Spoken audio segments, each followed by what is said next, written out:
What's up for November? The Crab Nebula. Hello and welcome. I'm Jane Houston Jones at NASA's Jet Propulsion Laboratory in Pasadena, California. 2009 is the International Year of Astronomy, and this month's special viewing target is the Crab Nebula, the only supernova remnant that's easy to see from a modest telescope. In 1758, Charles Messier was scanning the skies for Comet Halley.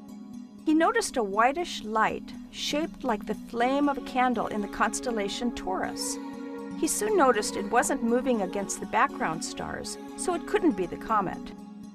M1 became the first entry in his catalog of 110 comet-like objects.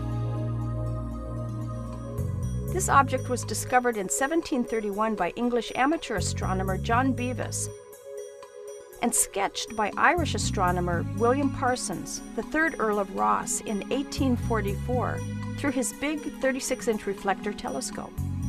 His sketch resembled a crab, and the name Crab Nebula stuck. The history of this object goes back even further. A guest star was visible in the summer sky of 1054. Ancient astronomers in both the Old and New worlds documented a bright new star in the daytime sky.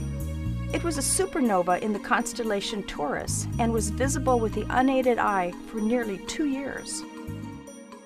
In the 1940s, the 100-inch Hooker telescope at Mount Wilson was used to compute back to when the Crab Nebula first began to expand. It began near the time of the supernova of 1054.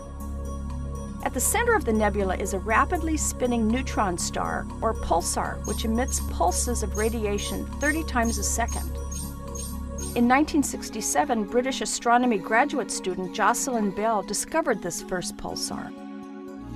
3 of NASA's great observatories show that the super-dense neutron star is energizing the expanding nebula. The Chandra X-ray image traces the most energetic particles. The white dot in the center is the pulsar.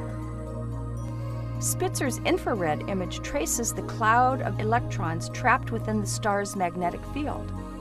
And the Hubble telescope's image in visible light is one of the largest images taken by Hubble's Wide Field and Planetary Camera 2.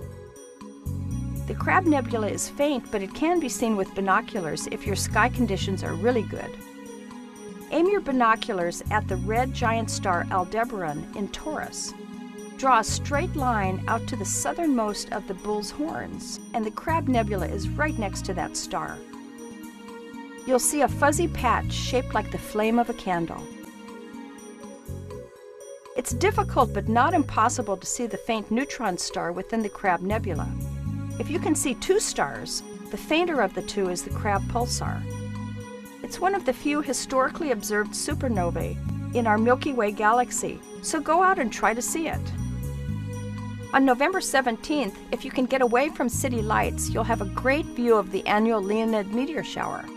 After midnight local time, you should see lots of shooting stars. You can learn all about NASA's missions at www.nasa.gov. That's all for this month. I'm Jane Houston Jones.